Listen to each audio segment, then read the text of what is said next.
اشہد ان لا الہ الا اللہ وحدہ لا شریک لہ واشہد ان محمدا عبدہ ورسولہ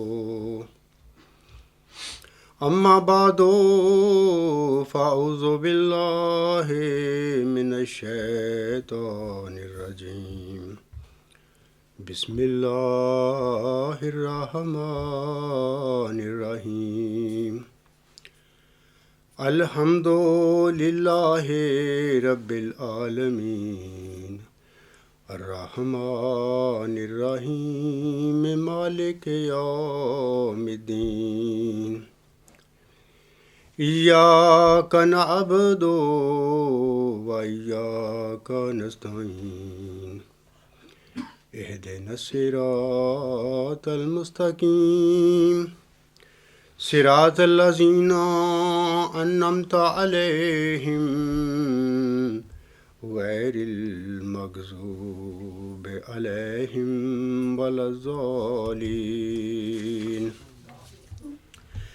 یا ایہا الذین آمنوا کتب علیکم الصیام کما کتب علی الذین من قبلکم لعلکم تتقون ایاما معدودات فمن کان منکم مریضا او علی سفر فعدۃ من ایام اخر وعلی الذین یطیقونہ فدیۃ طعام مسکین فمن تطوع خیرا فہو خیر لہ وَأَن تَصُومُوا خَيْرٌ لَكُمْ إِن كُنتُمْ تَعْلَمُونَ شَهْرُ رَمَضَانَ الَّذِي أُنزِلَ فِيهِ الْقُرْآنُ هُدًى لِلنَّاسِ وَبَيِّنَاتٍ مِّنَ الْهُدَى وَالْفُرْقَانِ فمن شاہد منکم الشہر فلیصم ومن کان مریضا او علی سفر فعدۃ من ایام اخر یرید اللہ بکم الیسر ولا یرید بکم العسر وَلِتُكْمِلُوا الْعِدَّةَ وَلِتُكَبِّرُوا اللَّهَ عَلَى مَا هَدَاكُمْ وَلَعَلَّكُمْ تَشْكُرُونَ۔ یہ جو میں نے آیات پڑھی ہیں یہ سورۃ البقرہ کی آیت نمبر 84 سے لے کر 186 تک ہیں۔ میں ان کا ترجمہ پڑھتا ہوں۔ اے مومنو، تمہارے لیے روزے ضروری ٹھہرائے گئے ہیں جیسے کہ ان لوگوں کے لیے ضروری ٹھہرائے گئے جو تم سے پہلے تھے، تاکہ تم متقی بنو۔ چند دن پھر جو کوئی تم میں سے بیمار ہو یا سفر میں ہو تو اسے اور دنوں میں تعداد پوری کرنی ہوگی۔ اور جو روزہ رکھنے کی طاقت نہ رکھتے ہوں وہ ایک مسکین کا کھانا بطور فدیہ دیں۔ اور جو کوئی پوری فرمانبرداری سے کوئی نیک کام کرے گا تو یہ اس کے لیے بہتر ہوگا۔ اور اگر تم علم رکھتے ہو تو تمہارا روزے رکھنا تمہارے لیے بہتر ہے۔ رمضان کا مہینہ وہ ہے جس میں قرآن کریم نازل کیا گیا ہے جو تمہارے لیے جو تمام انسانوں کے لیے ہدایت ہے، اور جو اپنے اندر کھلے کھلے دلائل رکھتا ہے جو ہدایت پیدا کرتے ہیں، اور اس کے ساتھ ہی اس میں الہی نشان بھی ہیں۔ پس جو کوئی تم میں سے اس مہینے کو پائے تو اسے چاہیے کہ اس کے روزے رکھے، اور جو شخص مریض ہو یا سفر میں ہو تو اسے اور دنوں میں تعداد پوری کرنی ہوگی۔ اللہ تمہارے لیے آسانی چاہتا ہے اور تمہارے لیے تنگی نہیں چاہتا، اور تاکہ تم تعداد کو پورا کر لو اور اس پر اللہ کی بڑائی کرو کہ اس نے تم کو ہدایت دی ہے، اور تاکہ تم شکر گزار بنو۔ تو یہ جو آیات میں نے تلاوت کی ہیں ان کا یہ ترجمہ تھا. تو اس سلسلے میں حضرت صلی اللہ علیہ وآلہ وسلم کے کچھ فرمودات جو ہیں وہ انشاءاللہ تعالیٰ اب میں پڑھوں گا. لیکن یاد رکھیں کہ رمضان المبارک رحمت و مغفرت اور نیکیوں کا موسم بہار ہے. یہ وہ ماہ مبارک ہے جس میں رشد و ہدایت کا ابدی خزینہ، آخری الہامی صحیفہ قرآن کریم آسم پر نازل ہوا تھا. رمضان کو یہ عظمت و فضیلت بھی حاصل ہے کہ اسی ماہ مبارک میں جملہ آسمانی صحیفے اور الہی کتب نازل ہوئی تھیں. یعنی توریت، قرآن کریم سے پہلے جو انجیل اور توریت اور زبور الہامی کتابیں ہیں جن کو ہم جانتے ہیں، ان الہامی کتابوں کا نزول بھی ماہ رمضان میں ہوا تھا. یعنی یہ رمضان المبارک جو ہے اس مہینے کو شرف حاصل ہے. رمضان المبارک فیوز و انعامات ربانی کا گراں بہا مجموعہ ہے. اہل ایمان اس کی آمد کا پورے سال انتظار کرتے ہیں اور اس کے استقبال کے لیے دیدہ و دل فرش راہ کیے رہتے ہیں. اس ماہ مبارک میں رحمت و مغفرت کی ہوائیں چلتی ہیں. یہ دین و دنیا کی بھلائی، آخرت کی کمائی اور نیکیوں کا موسم بہار ہے. حضرت عبادہ بن صامت رضی اللہ تعالیٰ عنہ سے روایت ہے کہ جب رمضان المبارک کا مہینہ آتا تو ہمارے آقا رسول اللہ صلی اللہ علیہ وآلہ وسلم یہ دعائیہ کلمات تلقین فرماتے تھے. یہ کلمات میں اب پڑھتا ہوں. آپ صلی اللہ علیہ وسلم فرماتے تھے: اے اللہ مجھے رمضان کے لیے سلامت رکھ اور رمضان کو میرے لیے سلامت رکھ اور اسے میرے حق میں مقبول بنا کر سلامت رکھ. یہ روایت کنز الاعمال میں پائی جاتی ہے. رحمت و مغفرت کا ماہ مبارک ہم پر سایہ فگن ہونے والا ہے. وہ ماہ مقدس قریب سے قریب آتا جا رہا ہے جسے اللہ عز و جل نے نزول قرآن اور رسول رحمت، محسن انسانیت، ہادی اعظم حضرت محمد مصطفیٰ صلی اللہ علیہ وسلم نے رحمت، مغفرت اور جہنم سے نجات کا مہینہ قرار دیا ہے. وہ ماہ منور طلوع ہونے والا ہے جس میں شیطانی قوتیں مغلوب اور نیکی و پرہیزگاری کی فضا غالب ہو جاتی ہے. مسلم معاشرے پر روحانی نظم و ضبط کا رنگ چڑھ جاتا ہے. سیر خیزی کے لمحے بڑے دل آویز اور افطار کے مناظر بڑے ایمان افروز ہوتے ہیں. گویا جس طرح بہار کی آمد سے پورا موسم بدل جاتا ہے، اسی طرح رمضان المبارک کی آمد سے پورا ماحول بدل جاتا ہے. اسے سرور کائنات صلی اللہ علیہ وآلہ وسلم نے صبر و ضبط اور ایثار و ہمدردی کا مہینہ قرار دیا ہے. ضبط و نفس اور ہمدردی و غمساری ماہ سیام سے خاص نسبت رکھتے ہیں. یہ ماہ مبارک تزکیہ نفس، تعمیر شخصیت، تطہیر قلب اور بندگان خدا کی ظاہری و باطنی اصلاح کے لیے بڑا مؤثر اور انتہائی کارگر ہے. اس کا پہلا اشارہ رحمت، دوسرا مغفرت اور تیسرا جہنم سے آزادی اور نجات کا ہے. اس مبارک مہینے کی آمد پر رسالت مآب صلی اللہ علیہ وسلم نے ایک پر اثر اور تعارفی خطبہ دیا جس میں آپ صلی اللہ علیہ وسلم نے اس کی عظمت و اہمیت اور قدر و منزلت کو پوری طرح اجاگر فرما دیا.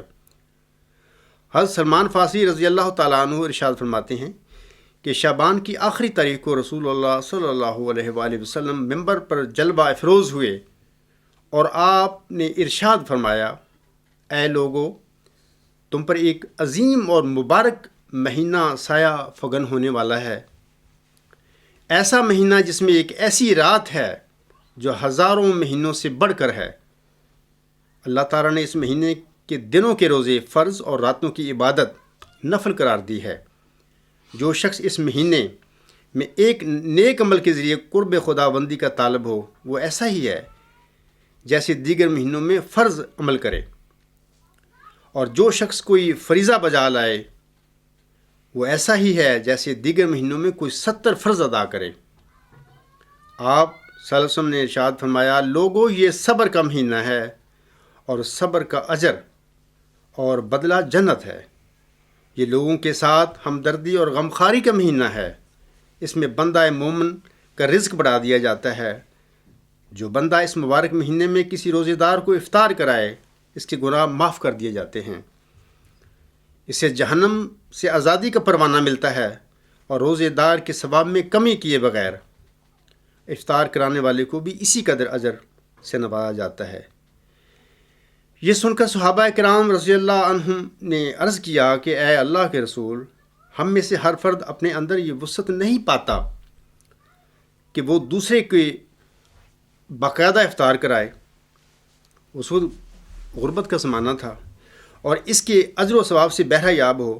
آپ صلی اللہ علیہ وآلہ وسلم نے ارشاد فرمایا، اللہ تعالیٰ یہ اجر و ثواب اور یہ انعام ہر اس شخص پر فرماتا ہے جو کسی روزے دار کو ایک گھونٹ دودھ، ایک کھجور، حتیٰ کہ ایک گھونٹ پانی پلا کر بھی افطار کرا دے۔ ہاں، جو شخص روزے دار کو پیٹ بھر کر کھلائے تو اللہ عز و جل اسے قیامت کے دن میرے حوض کوثر سے ایسا پانی پلائے گا جسے پینے کے بعد کبھی پیاس نہ لگے گی، تاکہ وہ جنت میں ہمیشہ کے لیے داخل ہو جائے۔ پھر آپ صلی اللہ علیہ وآلہ وسلم نے ارشاد فرمایا، یہ ایسا مہینہ ہے جس کا پہلا عشرہ رحمت،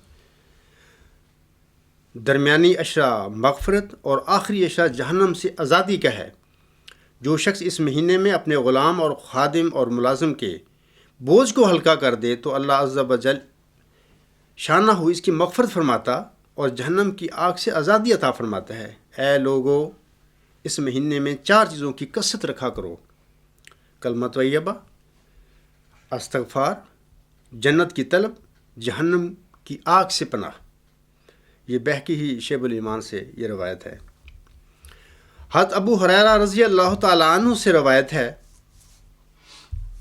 کہ رسول اللہ صلی اللہ علیہ وآلہ وسلم نے ارشاد فرمایا، جب رمضان کی پہلی رات ہوتی ہے تو شیطان اور شرکس جنات قید کر دیے جاتے ہیں اور جہنم کے تمام دروازے بند کر دیے جاتے ہیں، ان میں سے کوئی بھی دروازہ نہیں کھولا جاتا، اور جنت کے تمام دروازے کھول دیے جاتے ہیں، ان میں سے کوئی دروازہ بند نہیں کیا جاتا، اور ایک آواز لگانے والا آواز دیتا ہے کہ اے خیر کے طلبگار آگے بڑھ، اور اے برائی کا ارادہ کرنے والے پیچھے ہٹ۔ اور اللہ کے لیے بہت سے لوگ جہنم سے آزاد ہوتے ہیں، اور یہ معاملہ ہر رات ہوتا رہتا ہے۔ مشکات سے یہ روایت ہے۔ حضرت عبداللہ بن مسعود رضی اللہ تعالیٰ عنہ سے روایت ہے کہ سرور کائنات صلی اللہ علیہ وآلہ وسلم نے ارشاد فرمایا، جب رمضان کے مہینے کی پہلی شب ہوتی ہے تو جنت کے دروازے کھول دیے جاتے ہیں، ان میں سے کوئی ایک بھی دروازہ پورے مہینے بند نہیں ہوتا، اور دوزخ کے دروازے بند کر دیے جاتے ہیں، اس دوران کوئی ایک دروازہ بھی نہیں کھلتا۔ سرکش جنات قید کر دیے جاتے ہیں، اور رمضان المبارک کی ہر رات میں ایک آواز لگانے والا صبح صادق تک یہ آواز لگاتا رہتا ہے کہ اے بھلائی اور نیکی کے تلاش کرنے والے، نیکی کا ارادہ کر اور خوش ہو جا، اور اے بدی کا قصد کرنے والے رک جا۔ اور یہ بھی ندا لگائی جاتی ہے، کوئی گناہوں کی معافی کا خواہش مند ہے کہ اس کے گناہ معاف کر دیے جائیں، کوئی توبہ کرنے والا ہے کہ اس کی توبہ قبول کر لی جائے، کوئی حاجت مند ہے کہ اس کی حاجت اور سوال پورا کر دیا جائے۔ اور رمضان کے مہینے میں روزانہ افطار کے ساتھ 60,000 افراد جہنم سے آزاد کیے جاتے ہیں، اور جب عید الفطر کا دن ہوتا ہے تو اللہ تعالیٰ اتنی ہی تعداد میں جہنم سے بری فرماتا ہے، یعنی یہ مجموعی طور پر یہ جو تعداد ہے 18 لاکھ بن جاتی ہے۔ یہ اگلا حضرت ابو ہریرہ رضی اللہ تعالیٰ عنہ سے روایت میں پڑھ کر آپ لوگوں کو سناتا ہوں کہ رسالت مآب صلی اللہ علیہ وسلم نے ارشاد فرمایا، میری امت کو رمضان کے متعلق 5 چیزیں خصوصیت کے ساتھ ودیعت فرمائی گئی ہیں جو پچھلی امتوں کو نہیں دی گئی۔ نمبر 1، روزے دار کے منہ کی بو اللہ کے نزدیک مشک سے زیادہ محبوب اور پسندیدہ ہے۔ نمبر 2، اس کے لیے سمندروں کی مچھلیاں افطار کے وقت تک استغفار کرتی رہتی ہیں۔ نمبر 3، اللہ تعالیٰ ہر روز جنت کو آراستہ کرتا اور فرماتا ہے، ان قریب میرے نیک بندے مشقت اپنے اوپر سے پھینک کر تیری جانب آئیں گے۔ نمبر 4، سرکش شیاطین رمضان میں قید کر دیے جاتے ہیں، جس کی وجہ سے وہ رمضان المبارک کے زمانے میں ان برائیوں تک نہیں پہنچتے جن برائیوں کی طرف غیر رمضان میں پہنچ جاتے ہیں۔ نمبر 5، رمضان کی آخری رات میں ان کے لیے مغفرت کا فیصلہ کیا جاتا ہے۔ آپ صلی اللہ علیہ وآلہ وسلم سے عرض کیا گیا، کیا یہ مغفرت شب قدر میں ہوتی ہے؟ آپ صلی اللہ علیہ وآلہ وسلم نے ارشاد فرمایا، نہیں، بلکہ دستور یہ ہے کہ کام ختم ہونے پر مزدور کو اجرت سے نوازا جاتا ہے۔ یہ مسند احمد حنبل سے یہ روایت ہے۔ سرور کائنات صلی اللہ علیہ وآلہ وسلم کے یہ ارشاد گرامی رمضان المبارک کی فضیلت و اہمیت اور قدر و منزلت کو پوری طور پر اجاگر کر رہے ہیں۔ آپ صلی اللہ علیہ وآلہ وسلم کے یہ فرامین اور ارشادات گرامی نیکیوں کے موسم بہار اور رحمت و مغفرت کے ماہ مبارک کا عمومی تعارف پیش کرتے ہیں اور نیکیوں کے اس ماہ کا جامع اور مثالی منشور پیش نظر آتے ہیں۔ یقیناً یہ مبارک مہینہ اللہ رب العزت کی جانب سے امت محمدیہ کے لیے عبادات اور نیک اعمال کا موسم بہار ہے اور گراں قدر انعام ہے۔ یہ عبادت و مناجات، توبہ اور طلب مغفرت کی قیمتی لمحات ہیں جس کی ہر ساتھ غنیمت اور قدرت کا بے بہا عطیہ ہے۔ یہ اللہ کے کرم، اس کی عطا اور رحمت کا خزینہ ہے۔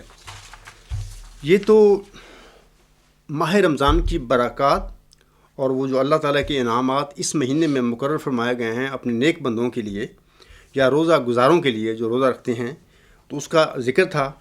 تو اس سلسلے میں ایک دو باتیں آپ سے میں کہنا چاہتا ہوں کہ اللہ تعالیٰ کا حکم ہے کہ جو مریض ہے اور جو مسافر ہے وہ روزہ نہ رکھے۔ میں بھی آپ لوگوں سے یہی کہتا ہوں کہ جو لوگ مریض ہیں یا سفر میں ہیں وہ اللہ تعالیٰ کے اس حکم پر پوری طرح عمل کریں، کیونکہ اللہ تعالیٰ کی رضا ہم زبردستی عبادتوں کے ساتھ یا اللہ تعالیٰ کے احکام کی خلاف ورزی کر کے نہیں پا سکتے۔ اللہ تعالیٰ کی رضا اس کے احکامات پر عمل کرنے میں مضر ہے۔ جب اللہ تعالیٰ نے ہمیں یہ فرما دیا، یہ آسانی پیدا فرما دی ہمارے لیے کہ جو تم میں سے مریض ہوں یا مسافر ہوں وہ روزہ نہ رکھیں اور دنوں میں یہ تعداد پوری کر لیں۔ جب ان کا مرض ختم ہو جائے یا جب ان کی مسافت ختم ہو جائے تو وہ اور دنوں میں وہ جو روزے ہیں ان کو پورا کریں، ان کی تعداد کو۔ دوسری بات یہ ہے کہ جو شخص اتنا کمزور ہو چکا ہے وہ روزہ نہیں رکھ سکتا، یعنی اس کی طاقت نہیں ہے، اس میں عمر رسیدہ ہو چکا ہے یا ان کی وہ ایسی کمزوری کی حالت میں پہنچ چکا ہے کہ وہ متحمل نہیں ہے کہ وہ روزہ رکھے، تو ایسے انسان کے لیے اللہ تعالیٰ نے ایک مسکین کا کھانا بطور فدیہ مقرر فرمایا ہے۔ جو ہمارے بہن بھائی، جو مسلمان، جو مومنین اس حالت میں ہیں کہ وہ روزہ نہیں رکھ سکتے، تو ان کو چاہیے کہ اللہ تعالیٰ کے اس حکم پر عمل کریں، ایک مسکین کا کھانا بطور فدیہ دے دیں۔ تیسری بات میں آپ لوگوں سے یہ کہنا چاہتا ہوں کہ ماہ رمضان میں باتیں کریں، آپ دعائیں کریں۔ خالی سن لینا تقاریر اور خطبات کو کہ پڑھ لینا رمضان کی فضیلت کو، یہ کافی نہیں ہے۔ اصل بات عمل ہے۔ انسان کو خدا کا ہو جانا چاہیے، اور جس طرح اللہ تعالیٰ نے اس ماہ رمضان کی برکتیں بیان فرمائی ہیں اور آنسم اس کے نبی صلی اللہ علیہ وسلم نے بتایا ہے اس کی اہمیت کو، تو یہ چیزیں تقاضا کرتی ہیں کہ ہم دل و جان سے پوری طریقے سے اس ماہ رمضان میں داخل ہوں اور ٹھیک طریقے سے عمل کریں اللہ تعالیٰ کے احکامات پر، اور پھر دعائیں کریں، کیونکہ اگر انسان خالی دعائیں کرتا رہے، عمل نہ کرے، تو بھی پھر دعا قبولیت کے شرف نہیں پا سکتی۔ اور اگر دعا نہ کرے انسان، عمل صرف کرتا رہے دیکھ کے اور رسماً، تب بھی یہ کمزور حالت ہے۔ بہرحال عبادتیں بھی کریں اور رمضان کے احکامات، روزہ رکھ کر رمضان کے احکامات پر بھی عمل کرتے رہا کریں اس مہینے میں، اور دعا بھی کریں۔ اور ایک بات میں آپ لوگوں سے کہتا ہوں کہ اس ماہ رمضان کو ایک فیصلہ کن رمضان بنائیں۔ میرا دعویٰ اس وقت ماؤز ذکی غلام مسیح الزماں ہونے کا ہے۔ میں افراد جماعت کو، پورے اسلام کو بھی میں کہتا ہوں کہ میں وہ ماؤز ذکی غلام مسیح الزماں ہوں جس کی اللہ تعالیٰ نے اپنے برگزیدہ بندے مرزا غلام نبی السلام کو 20 فروری 1886 کی الہامی پیشگوئی میں خبر دی تھی۔ میں وہی ہوں۔ آپ لوگوں سے درخواست ہے کہ اس رمضان مبارک میں آپ دعائیں کریں، میرا نام لے کر دعائیں کریں اللہ تعالیٰ کی حضور کہ اے خدا، کہ عبدالغفار نامی یہ شخص جو دعویٰ کر رہا ہے، کیا یہ وہی ماؤز ذکی غلام ہے جس کی خبر تو نے اپنے پیارے بندے کو 20 فروری 1886 کی الہامی پیشگوئی میں دی تھی؟ اللہ تعالیٰ سے مدد حاصل کریں اور اس سے دعا کریں اور کہیں کہ اے خدا، اگر یہ وہی سچا غلام ہے تو ہمیں ہدایت سے محروم نہ کرنا اور ہمیں سچائی دکھا اور ہماری رہنمائی فرما، ہم کمزور بندے ہیں۔ تو یہ زور و شور سے دعا کریں اس ماہ رمضان میں، اور اس رمضان کو فیصلہ کن رمضان بنا رہے ہیں اپنے لیے، اور اللہ سے ہدایت مانگیں۔ اس کے بعد میں کچھ سوالات میرے متعلق کیے جاتے ہیں، کچھ اعتراضات بھی کیے جاتے ہیں، ان کو سوال بھی ہم کہہ سکتے ہیں، اعتراضات بھی کہہ لیں، ان کے سلسلے میں کچھ بیان کرنا چاہتا ہوں۔ بعض لوگ سوال کرتے ہیں کہ خلیفہ مجدد سے بڑا ہوتا ہے، اور وہ ایسی ان کو جماعت کے مبلغین یا خلیفہ ایسی مثالیں دے کے یہ بات ان کو بتاتے ہیں، ان کو دماغوں میں بٹھاتے ہیں کہ بڑے عجیب سا معلوم ہوتا ہے۔ مثلا کہا جاتا ہے کہ یہ مجددین ہوتے ہیں، یہ چھوٹے لیمپ کی طرح ہوتے ہیں، اور یہ جو خلیفہ ہوتا ہے یہ سورج کی طرح ہوتا ہے۔ سورج کے ہوتے بھلا کسی لیمپ کی کیا ضرورت ہے؟ یہ اتنی بے علمی کی باتیں ہیں، جہالت کی باتیں ہیں، ان لوگوں کو سکھائی گئی ہیں اپنے مفادات کے لیے۔ یہ جو خلیفے ہیں خود ساختہ خلیفے ہیں، یہ تو خلیفے بھی نہیں ہیں، یہ تو الگ موضوع ہے، میں نہیں جاؤں گا ادھر۔ یہ جو باتیں بتاتی ہیں لوگوں کو، ان کے دماغوں میں ڈالتے ہیں اس قسم کی، اپنے مفادات کے لیے، اپنی خاندانی گدی کو، اپنی مذہبی اقتدار کو دوام دینے کے لیے، پختہ کرنے کے لیے ایسی فضول اور جھوٹی باتیں کرتے ہیں احمدیوں کے آگے۔ میں آپ لوگوں کو بتاتا ہوں اس میں کوئی حقیقت نہیں ہے۔ اور پھر یہ بھی کہا جاتا ہے کہ جی یہ جو مجدد ہوتے ہیں یہ تو تیمم ہوتے ہیں، جو خلیفہ ہوتا ہے وہ آب ہوتا ہے۔ یہ بھی ایک جھوٹی مثال ہے۔ میں آپ لوگوں کو بتاتا ہوں کہ جیسا کہ میں نے پہلے 2 جو خطبے دیے ہیں، 6 جولائی کا بھی اور 13 جولائی کا بھی خطبہ میں نے دیا، اس میں میں نے حضرت بانی جماعت اسلام کے حوالے سے یہ بات کی ہے کہ یہ جو مجددین ہوتی ہیں ان کا مقام و مرتبہ کیا ہے۔ اللہ تعالیٰ نے اپنے پیارے حبیب صلی اللہ علیہ وسلم سے یہ وعدہ فرمایا تھا کہ میں اپنے دین اور تیرے دین کو زندہ رکھنے کے لیے، سرزب رکھنے کے لیے قیامت تک یہ سلسلہ جاری رکھوں گا۔ یہ خلفاء جن کی باتیں کر رہی ہیں، یہ جو کرتے ہیں، یہ خلفاء تو آسم کے بعد بھی آئے تھے، 30 سال کے بعد 4 خلیفوں کے بعد کیا بنا؟ یہ کون سے خلیفے آ گئے تھے؟ یہ انبیوں کا، یہ عباسیوں کو جو دور تھا، یہ کیا تھا؟ خلیفے کہلاتے تھے آپ کو۔ کیا یہ مجددوں سے بڑے تھے؟ اگر یہ خلیفے تھے، یہ مجددوں سے بڑے تھے، یہ خلافت تو 6-7 سال رہی تھی، مجددوں کو آنے کی کیا ضرورت تھی پھر؟ حالانکہ پہلی صدی میں ہی آخر پہ جا کے انہی انبیوں میں سے اللہ تعالیٰ نے ایک عمر بن عبدالعزیز کو بطور مجدد کھڑا کیا تھا، اور ان کی جو گمراہیاں انہوں نے کر دی تھیں امت میں، ان کی سب کی انہوں نے صفائی کر دی تھی۔ اگر یہ خلیفے بڑے ہوتے مجدد سے تو اس کو عمر بن عبدالعزیز کے آنے کی کیا ضرورت تھی؟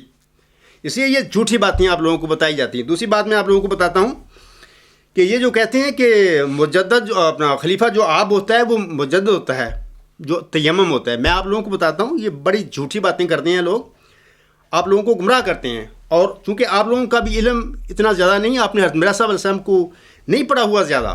اگر آپ نے حضرت مرزا صاحب کی کتب کا مطالعہ کیا ہوتا تو آپ لوگ ان کی فضول اور جاہلانہ جو باتیں ہیں کرتے ہیں ان کا تم رد کرتے خود ہی، کسی مجدد کے آنے کی بھی ضرورت نہیں تھی۔ لیکن چونکہ آپ میں کمزوری ہے کہ آپ پڑھتے نہیں حضرت مرزا صاحب علیہ السلام کی کتابوں کو، ان کے ملفوظات کو، اس لیے ان مربیوں، ان بے علم خلیفوں کا کام بنا ہوا ہے کہ جھوٹی سچی باتیں آپ کو بتا کر آپ لوگوں کو گمراہ کیا ہوا ہے۔ میں آپ لوگوں کو بتاتا ہوں یہ جو لوگ کہتے ہیں خلیفے کہ جی خلیفہ آب ہوتا ہے اور مجدد تیمم ہوتا ہے، میں آپ لوگوں سے یہ کہتا ہوں کہ ان خلیفوں سے پوچھو، ان مربیوں سے پوچھو کہ دیکھو آسم جو تھے ایک برگزیدہ وجود تھے، 1500 سال پہلے آئے، اور اس کے بعد ان کے خلفاء بھی آئے، 4 خلفائے راشدین آئے۔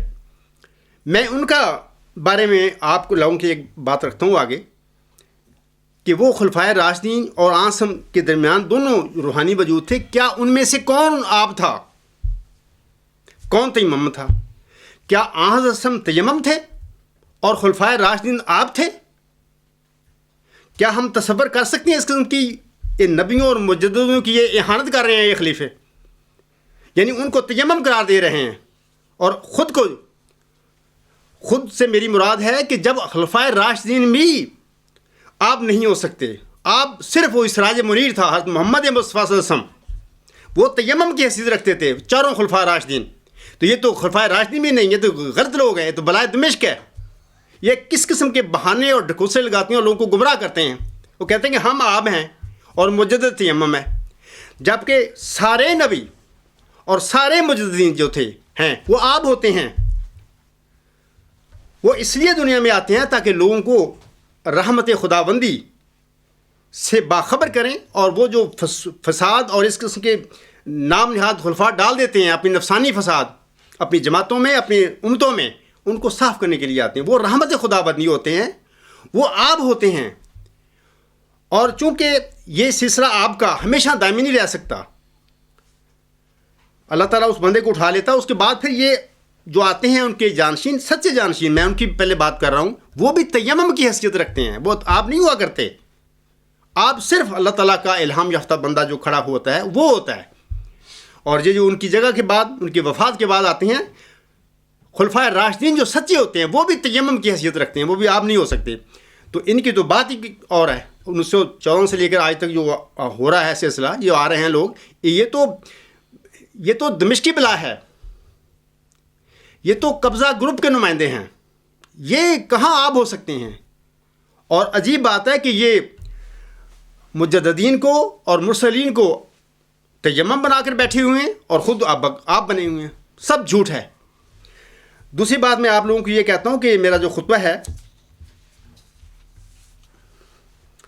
13 اپریل 2012 کا، اس کا موضوع ہے الوصیت، قدرت ثانیہ اور صدر انجمن۔ آپ لوگ اس کو پڑھیں اور غور سے پڑھیں اور دوبارہ پڑھیں، اور آپ کو کافی علم حاصل ہو جائے گا۔ اب میں حضرت مسیح موعود السلام کا ایک بات چھوٹا سا پڑھ کر سناتا ہوں۔ آپ فرماتے ہیں اپنے رسالہ الوصیت میں، اور چاہیے کہ جماعت کے بزرگ جو نفس پاک رکھتے ہیں میرے نام پر میرے بعد لوگوں سے بیعت لیں۔ آگے حضور صاحب نے حاشیے میں کچھ لکھا ہے کہ یہ بیعت لینے والے کون ہیں، یہ کیا ہوں گے، لیکن اپنے اقتباس میں روانی میں آگے لکھتے ہیں کہ خدا تعالیٰ چاہتا ہے کہ ان تمام روحوں کو جو زمین کی متفرق آبادیوں میں آباد ہیں، کیا یورپ اور کیا ایشیا، ان سب کو جو نیک فطرت رکھتے ہیں توحید کی طرف کھینچے اور اپنے بندوں کو دین واحد پر جمع کرے۔ یہی خدا تعالیٰ کا مقصد ہے جس کے لیے میں دنیا میں بھیجا گیا، سو تم اس مقصد کی پیروی کرو، مگر نرمی اور اخلاق اور دعاؤں پر زور دینے سے۔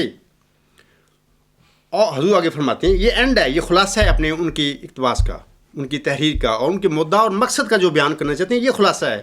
اور جب تک کوئی خدا سے روح القدس پا کر کھڑا نہ ہو، سب میرے بعد مل کر کام کرو۔ حاشیہ جو ہے، جو میں نے پہلے بات کیا، حضور فرماتے ہیں ایسے لوگوں کا انتخاب مومنوں کے اتفاق رائے پر ہوگا، پس جس شخص کی نسبت 40 مومن اتفاق کریں گے کہ وہ اس بات کے لائق ہے کہ میرے نام پر لوگوں سے بیعت لے، وہ بیعت لینے کا مجاز ہوگا، اور چاہیے کہ وہ اپنے تئیں دوسروں کے لیے نمونہ بنائے۔ اصل میں بات یہ ہے کہ یہ جو 40 مومنوں کا انتخاب کردہ بندہ تھا، جس کے متعلق حضور نے فرمایا ہے کہ وہ میرے نام پر بیعت لے، 1914 کے بعد ان لوگوں نے اس کو انسٹیٹیوشن میں بدلا۔ یہ لوگ تھے، عبوری ڈھانچہ تھا، حضور صاحب نے بتایا تھا، یہ کیئر ٹیکر لوگ تھے، کہ فرمایا تھا اور جب تک کوئی خدا سے روح القدس پا کر کھڑا نہ ہو، سب میرے بعد مل کر کام کرو، کہ اس وقت تک کام چلاؤ، یہ کام چلاؤ لوگوں تھے۔ لیکن 1914 کے بعد ان کام چلاؤ لوگوں نے کیا تماشا کیا کہ ان کو انسٹیٹیوشن بنا کے عیسائی سسٹم کی طرح اور یہودی سسٹم کی طرح لوگوں کو یرغمال کر لیا۔ اور جناب مرزا بشیر الدین محمود نے یہ کام کیا کہ اس نے ایک جھوٹا دعویٰ جو تھا آنے والے کے متعلق، اس کے متعلق حضور نے علیہ السلام نے فرمایا تھا کہ اور جب تک خدا سے کوئی روح القدس پا کر کھڑا نہ ہو، حضور صاحب کو پتہ تھا کہ روح القدس پا کر کھڑا ہونے والا کون ہے میرے بعد، تو بشیر الدین محمود نے یہ کارنامہ انجام دیا کہ اس کے متعلق جھوٹا دعویٰ کیا اور اس پیشگوئی کو اپنے رستے سے ہٹا دیا۔ اور مقاصد کیا تھے؟ مقاصد آپ لوگوں کے سامنے ہیں کہ میری خاندانی اور میری نسل کی، جو ہماری مرزا صاحب کی نسل کی یہ جو مذہبی اقدار ہے، اس کو دامام ہو جائے، اور یہ جو خطرہ ہے ہمارے لیے وہ روح القدس پا کر کھڑے ہونے والے کا، وہ ختم ہو جائے۔ بہرحال میں آپ لوگوں کو بتاتا ہوں کہ یہ سب جھوٹ ہے۔ یہ جو مجدد ہوتا ہے یہ دراصل آپ ہوتا ہے، اس کی ضرورت ہوتی ہے، وہ ضرورت کے مطابق اللہ اس کو کھڑا کرتا ہے، اور لوگوں کو وہ منتخب کردہ نہیں ہوتا کہ جی کوئی وہاں پہ سازش ہو گئی، وہاں پہ کوئی ہماری کوئی لحاظ ہو گیا، نہیں، یہ کھڑا ہی اللہ کرتا ہے، اس کو اپنے الہام سے کھڑا کرتا ہے، اس لیے وہ آب ہوتا ہے۔ اور اس کے بعد مجددین کے بعد یا مسلمین کے بعد یہ جو لوگ آتے ہیں جن کو خلیفہ کہا جاتا ہے یا امام کہا جاتا ہے، یہ لوگ تیمم ہوتے ہیں، مجبوری ہوتی ہے، کیونکہ ہر رسول ہزاروں سال کی زندگی نہیں پا سکتا، نہ مجدد پا سکتا، انہوں نے جانا ہوتا ہے اس دنیا سے اپنی طبعی زندگی گزار کے، اس کے بعد وہ آپ چلا جاتا ہے، لیکن اس کی جگہ پر یہ تیمم آتا ہے۔ لیکن ان لوگوں نے، خلیفوں نے یہ کام کیا، ڈرامہ کیا، سب بڑا جھوٹ ہے ان کا کہ جی ہم آب ہیں اور مجدد تیمم ہوتا ہے، یا ہم سورج ہیں اور مجدد لیمپ ہوتا ہے، سب جھوٹی باتیں آپ لوگ سے کی ہیں، ان میں کوئی حقیقت نہیں۔ اگلا ایک سوال ہے مجھ سے کیا گیا کہ خالی مجدد ہوتے تو مان لیتے، انہوں نے تو مسلم موت کا دعویٰ کیا ہے۔ میں اس سوال کے جواب میں عرض کرنا چاہتا ہوں کہ دو قسم کے مجددین ہیں امت میں۔ وہ کون سے ہیں؟ آنسم نے جو فرمایا ہے، اس کے بعد آنسم نے کچھ اور باتیں فرمائی ہیں دیگر اپنی روایات میں، اس میں تخصیص کر دی حضور صلی اللہ علیہ وسلم نے کہ ایک عمومی مجددین ہوں گے۔ حضور صلی اللہ علیہ وسلم کا ذکر نہیں فرمایا، یہ فرما دیا کہ ہر 100 سال کے بعد پرواتے رہیں گے۔ دو مجدد ایسے ہیں امت محمدیہ میں جن کا حضور صلی اللہ علیہ وسلم نے بطور خاص ذکر فرمایا ہے، ان کے مقام و مرتبے کا۔ اس لیے مجددین کے سلسلہ میں دو قسم کے مجددین، ایک عمومی مجددین اور ایک معود مجددین۔ آنسم نے جو معود مجددین ہیں ان کے متعلق جو فرمایا ہے وہ میں انشاءاللہ تعالیٰ آپ کو آگے پڑھ کے سناتا ہوں، لیکن میں آپ لوگوں کو بتاتا ہوں اس وقت جو جماعت احمدیہ کا حال کر دیا گیا ہے، 1914 سے 2 گروپ بن گئے اور اس کے بعد کئی اب گروپ بنے بیٹھے ہیں، اور ان لوگوں نے ایسی بدعتیں پیدا کی ہیں جماعت احمدیہ میں کہ دیکھ کے انسان حیران ہو جاتا ہے کہ یہ کیا کر کے بیٹھے ہوئے ہیں۔ کوئی جماعت احمدیہ قادیان کچھ کر کے بیٹھی ہوئی ہے، لاہور والے کچھ کر کے بیٹھے ہوئے ہیں، یہ دکانیں ہیں۔ اچھا، اب اس وقت ایسا جماعت احمدیہ کا حال برا ہو چکا ہے، اس وقت نارمل مجدد کی ضرورت نہیں ان لوگوں کو ٹھیک کرنے کے لیے، ایک بڑے زبردست مجدد کی، معود مجدد کی ضرورت ہے ان کو ٹھیک کرنے کے لیے۔ باقی رہا سوال کہ میں نے مسلم معود ہونے کا دعویٰ کیا، یہ بھی ہے کہ مجدد ہوتے تو مان لیتے۔ اصل میں بات یہ ہے کہ آئندہ صدی جو ہے حضرت مرزا صاحب علیہ السلام کے بعد، اس صدی کے سر پر آنے والا ان کا وہی ذکی غلام ہے معود، وہی اپنی صدی کا مجدد بھی ہے۔ اس کے علاوہ میں آپ لوگوں کے ایک کام کی بات بتاتا ہوں۔ اس وقت بہت سارے دعوے دار ہیں دنیا میں، آپ دھیان رکھو کہ اس وقت مجددین کے دعوے داروں میں سے کون ہے جس کا یہ دعویٰ ہے کہ میں وہ معود ذکی غلام مسیح الزمان ہوں، اس کے دعوے پر غور کرو۔ علاوہ اس کے کوئی مجدد بنا پھرتا ہے، کوئی نبی کہتا ہے، کوئی رسول کہہ رہا ہے، سب بے بنیاد باتیں ہیں، کیونکہ حضرت مرزا صاحب علیہ السلام کے بعد آئندہ صدی 15ویں صدی کے سر پر جماعت احمدیہ کی بالخصوص اور عالم اسلام کی بالعموم اصلاح کرنے کے لیے آنے والا وہ بندہ وہ کون ہے؟ وہ معود ذکی غلام مسیح الزمان ہے۔ دعوے داروں میں ڈھونڈیں کون مدعی ہے اس مقام و مرتبے کا، اس پہ دعوے پہ غور کریں۔ باقی دیگر مجددین کا سوال ہی نہیں پیدا ہوتا کہ حضرت مرزا صاحب علیہ السلام کے بعد آئندہ آنے والی صدی 15ویں کے سر پر کوئی عام مجدد ہو جائے، وہ ہو نہیں سکتا۔ دوسری بات میں یہ کہوں گا کہ آپ لوگوں نے کہ غلام مسیح الزمان کی تفصیل احادیث میں سے اگر پڑھنی ہو تو آپ غلام مسیح الزمان کی جو میری کتاب ہے اس کے صفحہ نمبر 152 پر اس کی تفصیل موجود ہے۔ اور یہ بھی یاد رکھیں کہ امت محمدیہ میں صرف ایک مسیح موعود کی خبر نہیں ہے آنسم نے دی، ایک سے زیادہ ہیں، اس کی تفصیل بھی وہاں پر ہے، غلام مسیح الزمان کے صفحہ نمبر 152 پہ ہے۔ تو میں اب آنسم کی وہ روایات آپ کو پڑھ کر سناتا ہوں۔ یہ جو لوگ کہتے ہیں کہ مجدد تیمم ہوتا ہے اور ہم آب ہیں، یا مجدد لیمپ ہوتا ہے اور ہم سورج، ان کو لوگوں کو پوچھیں ان سے جو میں روایت آنسم کی پڑھنے والا ہوں اس وقت، کہ کیا یہ روایات کہہ رہی ہیں کہ آنسم کے پیروکار یہ تھے آنے والے آئندہ زمانہ میں، یہ آنسم کی پیروی میں ان کے جو سورج تھا اسی کی طرح یہ بندے بھی روشنی رکھنے والے ہیں اور دنیا میں آنے والے ہیں، یہی آب ہیں۔ حضرت ابن عباس رضی اللہ تعالیٰ عنہ بیان کرتے ہیں کہ آنسم نے فرمایا کہ وہ امت ہرگز ہلاک نہیں ہو سکتی جس کے شروع میں میں اور آخر میں عیسیٰ ابن مریم اور درمیان میں مہدی ہوں گے۔ اب یہ دیکھ لینا، حضور صلی اللہ علیہ وسلم فرما رہے ہیں، ان کا فرمان ہے، یہ درمیان میں مہدی ہیں، آخر پہ عیسیٰ ابن مریم ہیں، یہ دو وجود ہیں۔ اور حضرت مہدی السلام بھی مسیح موعود تھے، لیکن وہ آنے والا مسیح ابن مریم جو ہے، جس کی خبر آنس میں دی تھی کہ وہ آخر بعد میں آئے گا، وہ بھی مسیح عیسیٰ ابن مریم ہے۔ تو یہ کنز الحمال کا یہ حوالہ ہے، اور حدیقۃ السالمین میں بھی پہلے موجود تھا لیکن اب اس کو حذف کر دیا۔ دوسری روایت جعفر رضی اللہ تعالیٰ عنہ اپنے والد سے انہوں نے اپنے دادا یعنی حضرت امام حسن رضی اللہ تعالیٰ عنہ سے روایت کی ہے کہ رسول اللہ صلی اللہ علیہ وسلم نے فرمایا، تم خوش ہو اور خوش ہو، وہ امت کیسے ہلاک ہو سکتی ہے؟ وہ امت کیسے ہلاک ہو جس کے اول میں ہوں، درمیان مہدی اس کے وسط میں ہے اور مسیح اس کے آخر میں ہے، لیکن اس کے درمیان ایک کجرو جماعت ہوگی، ان کا میرے ساتھ کوئی تعلق نہیں اور میرا ان کے ساتھ کوئی تعلق نہیں۔ مشکات شریف جلد 3 صفحہ 293 میں بڑے واضح رنگ میں آنس میں فرما دیا کہ میں اول میں ہوں اس امت کے، اور درمیان میں مہدیوں اور آخر پہ مسیح عیسیٰ ابن مریم ہوں گے. یہ امت ہلاک نہیں ہو سکتی. لیکن حضور صلی اللہ علیہ وسلم نے یہ بھی فرما دیا کہ اس کے درمیان ایک کج رو جماعت ہوگی. میں لوگوں کو بتاتا ہوں کہ یہ کج رو یہی جماعت ہے 1954 سے آپ تک لے جو چلی آ رہی ہے. یہ نام اللہ کا اور اس کے رسول صلی اللہ علیہ وسلم کا اور اس کے مسیح مہدی علیہ السلام کا لیتے ہیں اور اس کا قرآن کا بھی ذکر کرتے ہیں. ان کے تمام عقائد جو ان کا جو سسٹم ہے ان کی بنیاد غیر اسلامی ہے. یہ اللہ تعالیٰ اور آسم اور حضرت مسیح موعود السلام کے فرمودات سے بالکل اناف کر چکے ہیں, چھوڑ چکے ہیں. اپنی دکانداری چلانے کے لیے یہ اللہ کا بھی اس کے رسول کا بھی اور حضرت مسیح موعود السلام کا بھی ذکر کرتے ہیں. اسی لیے اللہ تعالیٰ نے آنس میں فرمایا اپنی اس روایت میں کہ ایک کج رو جماعت ہوگی, میرا اس سے کوئی تعلق نہیں اور ان کا میرے کے ساتھ کوئی تعلق نہیں ہے. اور آپ کو بھی اللہ سمجھ دے اور فہم دے تاکہ ان کو پہچانو, اس کج رو جماعت کو پہچانو یہ کیا کر رہی ہے. اسی طرح حضرت مہدی و مسیح السلام اپنے ایک اقتباس میں فرماتے ہیں, اس مسیح کو بھی یاد رکھو جو اس عاجز کی ذریت میں سے ہے, جس کا نام ابن مریم رکھا گیا ہے کیونکہ اس عاجز کو براہین میں مریم کے نام سے بھی پکارا ہے. یہ جو ہے آنے والا کیا ہے, حضرت مرزا صاحب خود تھے. جو لوگ کہتے ہیں لل مہدی اللہ عیسیٰ کہ حضرت مسیح موعود عیسیٰ بھی تھے اور مہدی بھی تھے, اگر وہ تھے دونوں تو یہ کس کی خبر دے رہے ہیں, وہ مریم کس کی خبر دے رہی ہے کہ وہ ابن مریم کون ہوگا, وہ میری ذریت سے ہوگا. ذریت مینس کہ آپ کی جماعت میں سے ہوگا, کیا وہ الگ جبوت نہیں ہوگا. اللہ تعالیٰ نے محمدی مریم یعنی حضرت مرزا غلام صاحب کو الہاماً فرمایا, ایک شعر الہام فرمایا آپ پر, ایک فارسی کا شعر.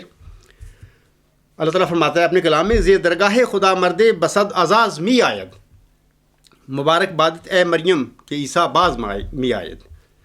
خدا کی درگاہ سے ایک مرد بڑے اعزاز کے ساتھ آتا ہے, اے مریم تجھے مبارک ہو کہ عیسیٰ دوبارہ آتا ہے. تذکرہ صفحہ 684. میں احباب جماعت سے درخواست کرتا ہوں کہ ان سے پوچھو جو تم پر یہ پڑھتے ہیں حدیث لل مہدی اللہ عیسیٰ, مہدی کوئی نہیں مگر وہ عیسیٰ, یعنی مہدی اور عیسیٰ ایک ہی وجود ہیں, جو آپ کے کان انہوں نے پکا دیے کہہ کے. ان سے پوچھو کہ یہ کون ہے محمدی مریم کو, جس مسیح ابن مریم کی اللہ نے بشارت دی تھی عیسیٰ بھی باز می آید, یہ عیسیٰ کون ہے. وہ تو ایک وجود تھے, وہ چلے گئے. یہ تو وجود آنے والے بعد کے زمانے میں آنے والا عیسیٰ تھا. یہ کون ہے, اس نے آنا نہیں, تم اس کو روک کے بیٹھے ہوئے ہو اور پیش گوئی مسلم موعود پر قبضہ کر لیا اور جھوٹے طور پر, پھر اس کا انجام بھی پا لیا, اس کا نتیجہ بھی پا لیا جس نے کیا دعویٰ. بل یہ میں باتیں آپ کو بتاتا ہوں کہ مجدد جو ہے آئندہ حضرت مرزا صاحب علیہ السلام کے بعد آئندہ 15ویں صدی کے سر پر آنے والا, وہ ایک نارمل مجدد نہیں ہوگا. وہ آسم کا پیش گوئی کیا ہوا وجود عیسیٰ ابن مریم یا حضرت مرزا صاحب علیہ السلام کو جس وجود کی ذکی غلام کی بشارت دی گئی تھی, ذکی غلام کی, اور اس کو مسیح ابن مریم بھی حضور علیہ السلام نے قرار دیا ہے, اسی مسیح ابن مریم نے, اسی موعود ذکی غلام مسیح الزمان نے, اسی مجدد موعود ہے, اسی مسلم موعود نے آنا ہے 15ویں صدی کے سر پر. اور آپ کہتے ہیں کہ مجدد ہوتے تو مان لیتے, انہوں نے مسلم موعود کا دعویٰ, جب وہ ہے ہی وہ مسلم موعود ہے, مسلم موعود تو آیا ہی نہیں ابھی. مسلم موعود کے دعویٰ جھوٹا کر کے اس پہ قبضہ کیا گیا اس کی پیش گوئی پہ, وہ تو آیا ہی نہیں ابھی, اس کو تو آئندہ صدی کے سر پر آنا تھا. تو اس لیے مجدد آنے والا یہ عاجز مجدد موعود بھی ہے اور مسلم موعود بھی ہے, غلام مسیح الزمان بھی ہے, مسیح عیسیٰ ابن مریم بھی ہے, آسم کی خبر کے مطابق, حضرت مرزا صاحب علیہ السلام کی خبر کے مطابق. اس لیے ایسے لوگوں کی آنے کی ضرورت تب ہوتی ہے دنیا میں جب اللہ تعالیٰ کے نزدیک وہ جماعتیں مکمل طور پر بگڑ چکی ہوتی ہیں, بدعتیں اور گند آیا تھا ان کا نفسانیوں میں, تب یہ لوگ آتے ہیں. اور آپ دیکھ لو کہ جماعت احمدیہ کا کیا حال ہو چکا ہے, میں پہلے بتا چکا ہوں. اس کے بعد میں کچھ چند اور سوالات ہیں کیے گئے اور کچھ اعتراضات بھی کیے گئے, ان کی طرف میں آنا چاہتا ہوں. کچھ لوگ کہتے ہیں کہ عبدالغفار صاحب دعوے دار ہیں موعود ذکی غلام مسیح الزمان یا مسلم موعود ہونے کی, ان کی داڑھی چھوٹی سی ہے, وہ داڑھی نہیں رکھتے. میں سب سے پہلے آپ لوگوں سے گزارش کرتا ہوں, یہ میرے الفاظ نہیں ہیں, حضرت بانی جماعت علیہ السلام کے میں نے پڑھے ہیں کتابوں میں. حضور صاحب فرماتے ہیں اسلام میں داڑھی ہے لیکن داڑھی میں اسلام نہیں. یہ ان کے زمانے کی بات ہے. کسی صحابی نے حضور علیہ السلام کی توجہ اس جانب مبذول فرمائی کہ حضور وہ فلاں جو ہے جماعت میں داخل ہے, صحابی ہے جو احمدی ہے, وہ اس نے داڑھی نہیں رکھی ہوئی. حضور نے ناگوار محسوس کیا, یعنی حضور صاحب نے کچھ ناراضگی کا اظہار فرمایا. حضور نے فرمایا اسلام میں داڑھی ہے لیکن داڑھی میں اسلام نہیں ہے. اور حضور نے یہ بھی فرمایا, میرا خیال ہے یہ بھی ہے, کہ آپ کو اس کی داڑھی کا فکر ہے, مجھے تیرے ایمان کا فکر ہے. اس لیے یہ جو داڑھی کا کرتی ہیں تذکرہ زیادہ تر لوگ، ان کو میں بتانا چاہتا ہوں کہ حضور فرماتے ہیں کہ اسلام میں داڑھی ہے، داڑھی میں اسلام نہیں ہے۔ یہ بھی بات یاد رکھیں کہ عام قسم کی یہ سنت ہے داڑھی، یہ ایک ایسی داڑھی چیز ہے کہ اس کے متعلق فرض نہیں ہو سکتا۔ اس کی وجہ کیا ہے؟ اس کی وجہ یہ ہے کہ دنیا میں مختلف خطوں میں ہر قسم کے لوگ پائے جاتے ہیں، ہر انسان کی داڑھی پوری نہیں ہوتی، بلکہ بعض کی داڑھی ہوتی ہی نہیں۔ مشرقی ایشیا کے لوگ ہیں، چین ہے، جاپان ہے، ادھر تھائی لینڈ وغیرہ سب دیکھو، ان کی کتنی داڑیاں ہیں۔ کیا ان لوگوں میں مرسل اور نبی نہیں آئے تھے؟ اللہ نے بنائے تھے، ظاہر ہے جو بھی آئے ہوں گے ان کی داڑیاں ایسی ہی ہوں گی، یا کسی کی ایسی بھی ہو سکتی کسی کی داڑھی نہ ہو لیکن وہ نیک ہو۔ اللہ تعالیٰ کسی ایسی چیز کو فرض قرار نہیں دے سکتا یا اپنی رحمت کے لیے مخصوص نہیں کر سکتا کہ جو پورے انسانوں میں بعض اوقات ہوتی بھی نہیں۔ یہ باتیں بے بنیاد باتیں ہیں۔ آسم کی جو ہے سنت ہے داڑھی، یہ بڑی اچھی ہے، رکھنی چاہیے، لیکن رکھے وہ جس کے ہو۔ لیکن ایک انسان کی داڑھی نہیں ہے، وہ کیا کرے؟ کیا وہ مسلمان نہیں ہوگا؟ کیا ایسے انسان کو کیا اللہ تعالیٰ مرسل یا مسلم موعود نہیں بنا سکے گا؟ نہیں، ایسی کوئی بات نہیں، یہ بے علمی کی باتیں ہیں۔ میں آپ لوگوں سے کہتا ہوں کہ اگر آپ الوصیت رسالہ، یہ جو عام سادہ آدمی ہیں ان کی بات میں کر رہا ہوں، اگر تم الوصیت یا اسلامی اصول کی فلسفی حضور صلی اللہ علیہ وسلم کے 2 رسالے چھوٹے چھوٹے پڑھ لیں تو آپ کے یہ اعتراض ویسے ہی ختم ہو جائیں گے، آپ سمجھ جائیں گے۔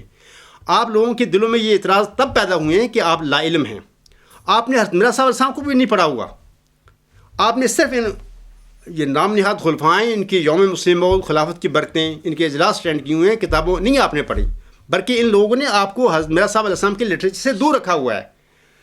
آپ لوگوں کو چاہیے کہ بے شک اجلاس چھوٹتی ہیں تو چھوٹ جائیں، لیکن حضور علیہ السلام مرزا صاحب کی کتابیں، ملفوظات ان کا ضرور مطالعہ کریں، اس سے آپ کا ایمان پختہ ہوگا۔ میں آپ لوگوں کو بتاتا ہوں کہ یہ جو میں نے داڑھی رکھی ہوئی ہے، میری پوری داڑھی ہے، میری داڑھی ہے ہی اتنی، میں نے یہ چھوٹی نہیں کٹ کی ہوا۔ بعض لوگوں کی پوری داڑھی ہوتی ہے، وہ چھوٹی رکھ لیتے ہیں، میرا ایسا معاملہ نہیں ہے، میری جتنی داڑھی ہے میں نے رکھی ہوئی ہے۔ میرے والد صاحب کی، میرے بھائیوں کی بھی اتنی داڑھی ہیں، اللہ تعالیٰ نے جو بخشا الحمدللہ۔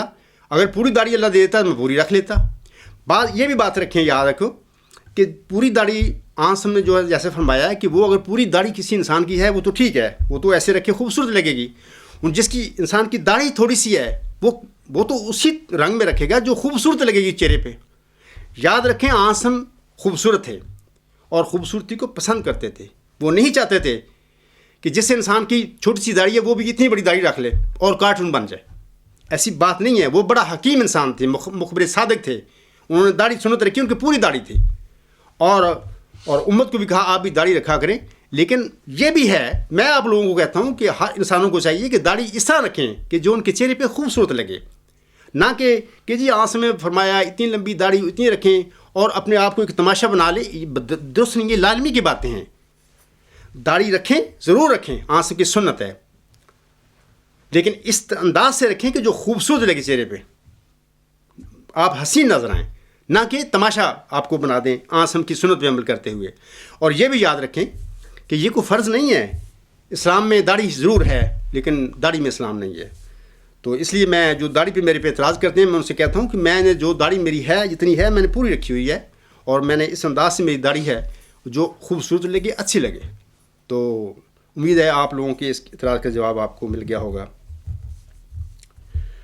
بعض لوگ پگڑی اور اشکن کا بھی سوال کرتے ہیں کہ آپ کے اوپر آپ نے کوٹ مغربی جو لباس ہے اس کا پہنا ہوا ہوتا ہے، آپ اشکن نہیں پہنتے، یعنی میرے کسی پیروکار کے آگے یہ اعتراض کسی نے کیے ہیں، میں ان کے جواب دے رہا ہوں۔ اور پگڑی نہیں پہنتے تو ٹوپی سی پہنی ہوئی ہوتی ہے، آپ دعوے دار ہیں مسلم موعود کے یا علماء مسیح عظمیٰ ہونے کو۔ تو یہ بھی میں آپ لوگوں کو بتاتا ہوں کہ آپ لوگوں کی یہ بھی کم علمی کی باتیں ہیں۔ پوری دنیا میں پگڑیاں نہیں لوگ پہنتے، یا اشکن ہر بندہ نہیں پہنتا، ہر خطے کے لوگوں کے لباس الگ الگ ہوتے ہیں۔ جیسے کہا جاتا ہے کہ جیسا دیش ویسا بے، یورپ میں کون پگڑیاں پہنتے ہیں؟ یہ پگڑیاں پہنتے ہیں لوگ، جرمن ہوں، انگریز ہوں، کوئی قوم ہو یہ پگڑیاں پہنتی ہے۔ یہ تو پنجابیوں کا لباس ہے، وہاں پہ ٹھیک ہے، وہ جو لباس ہے ان کو وہ پہنتے ہیں، ہم بھی پنجابی ہیں ٹھیک ہے۔ لیکن جب کہتے ہیں نا کہ جس جہاں پہ رہو ویسے ہی بن جاؤ، یہ کوئی ایسا محاورہ بھی ہے، اس وقت میرے ذہن سے محو ہے کہ روم کے متعلق کہا جاتا ہے کہ وہی کرو جو رومن کرتے ہیں جب تم روم میں ہو۔ تو اس کے لحاظ سے اگر ہم یورپ میں ہیں تو ہم یورپین کا لباس، مثلا یہ کوٹ پہنتا ہوں میں، تو اس میں کیا حرج ہے؟ ٹوپی ہے، میں ٹاپی پہنتا ہوں، سر ڈھکا ہوا ہونا چاہیے. اصل بات یہ ہے کہ سر ننگا نہیں ہونا چاہیے، ڈھکا ہوا ہونا چاہیے. دوسری بات میں آپ لوگوں کو بتاتا ہوں کہ 1914 سے اب تک کی جو اچکنے اور پگڑیاں ہیں جن لوگوں نے پہنی ہوئی، انہوں نے کیا کیا ہے جماعت کے ساتھ. ان کے آگے پیچھے باڈی گارڈ کی لائنیں لگی ہوتی ہیں. یاد رکھیں کہ یہ جو آج کل انہوں نے رویہ بنایا ہوا ہے جو 1914 سے لے کر آج تک خلفاء ہیں، دیکھو فرق کرو ان میں. آپ لوگ حضرت بانی جماعت علیہ السلام کی تصویریں ہر گھر میں ہوتی ہیں، اللہ ماشاء اللہ کسی کے گھر نہیں بھی ہوگی. آپ دیکھو حضرت مرزا صاحب علیہ السلام کی، جس کی ہم ماننے والے ہیں، جس کے رویے کو، جس کی سنت پر عمل کرنے والے، ان کی پگڑی کیسی ہے. دیکھو انتہائی سادہ پگڑی انہوں نے سر پر رکھی ہوئی ہے. دوسری بات یہ ہے کہ میں نے تحقیق نہیں کی، لیکن میرا خیال ہے، دل کہتا ہے کہ انہوں نے کبھی حضور سامنے اپنی زندگی میں اچکن نہیں پہنی ہوگی، کیونکہ انہوں نے اوور کوٹ، لمبا سا کوٹ پہنا ہوا میں نے دیکھا ہے ان کی تصویروں میں بھی. تو اگر انہوں نے اچکن بھی پہنی ہو سکتا ہے پہنی ہو، لیکن وہ بھی اس قسم کی نہیں ہوگی جس قسم کی یا اب جو خلفاء یہ پہنا کرتے ہیں اس قسم کی نہیں ہوگی. بالکل ایسے ٹچ قسم کی وہ نہیں پہنی ہوگی، بڑی سادگی کے ساتھ انہوں نے اچکن پہنی ہوگی. پہلی بات تو یہ ہے کہ میرے خیال پہنی نہیں، انہوں نے کوٹ ہی پہنا اور کوٹ جو میں نے دیکھا ہے تصویروں میں. بہرحال میں آپ لوگوں کو بتانا چاہتا ہوں کہ یہ جو اچکنیں، یہ جو پگڑیاں ہیں جو دیکھتے ہو آپ 1914 سے لے کر اب تک خلفاء جو پہنے ہوئے ہیں، تو یہ پگڑیاں جو ہیں، اچھا عجیب بات ہے کہ حضرت مسیح موعود صلی اللہ علیہ وسلم نے تو سادہ پگڑی پہنے. حضرت خلیفۃ المسیح اکبر رضی اللہ تعالیٰ عنہ کی پگڑی دیکھو، آپ کی ان کے گھروں میں تصویر آپ کی ہوگی، وہ بھی دیکھو، پگڑی ان کی بھی دیکھو. ان دونوں روحانی وجودوں کی پگڑیاں بالکل سادہ ہیں. انہوں نے اپنی پگڑیوں میں سنہری کلے نہیں لگائے ہوئے تھے، یاد رکھیں، اور نہ ترلے والی جو پگڑی ہے اس پہ ترلا نکالا ہوا ہے انہوں نے. دونوں کی دیکھو، حضرت مسیح موعود صلی اللہ علیہ وسلم کی پگڑی دیکھو، حضرت خلیفۃ المسیح اول کی پگڑی دیکھو، اور ان 1914 سے لے کر آج تک یہ تمہارے نام نماد جو خلفاء بنے پھرتے ہیں ان کی پگڑیاں دیکھو. ان لوگوں نے سنہری کلے اور کلوں پر تولے والی پگڑی پہنی ہوئی ہے، اچکن سلواتے ہیں، آگے 8-10 باڈی گارڈ پیچھے بھی. کیا حضرت مرزا صاحب علیہ السلام کا رویہ یہی تھا زندگی میں کہ وہ بھی کیا کرتے تھے؟ اگر نہیں کیا کرتے تھے حضرت مرزا صاحب علیہ السلام اور خلیفہ اول، اس کا مطلب ہے کہ وہ سادہ اور سچے لوگ تھے. وہ سادہ اور سچے لوگ تھے، اور انہوں نے یہی خواہش کی اپنی جماعت کے لیے بھی اسی طرح سادگی سے چلو. یہ جو ان کی اس روایت کو توڑنے والے لوگ ہیں پگڑیوں کے سلسلے میں بھی، کہ انہوں نے سنہری کلوں پر تلے والی پگڑیاں پہننی شروع کر دی ہیں، یہی بغاوت اور بدعت ہے. یہی اس بات کا ثبوت ہے کہ حضرت مرزا صاحب علیہ السلام کی سچی تعلیم سے یہ انحراف کر چکے ہیں. یہ دنیا دار لوگ ہیں. اگر دنیا دار نہ ہوتے، اس کے پیروکار ہوتے، تو کبھی بھی تلے والی سنہری پگڑیوں پر تلے والی یہ پگڑیاں نہ پہنتے، کیونکہ ان کے عقل نہیں پہنی. اس کا پیروکار کیسے پہن لے تلے والی سنہری کلے پر تلے والی پگڑی کیسے پہن لے وہ؟ تو میں آپ لوگوں سے کہتا ہوں کہ یہ جو ان لوگوں نے یہ تلے والی سنہری کلے پہ تلنے والی پگڑیاں بنا کے آپ لوگوں کو پیری مریدی میں ڈال دیا ہے. پیر بن کر بیٹھے ہوئے ہیں یہ لوگ.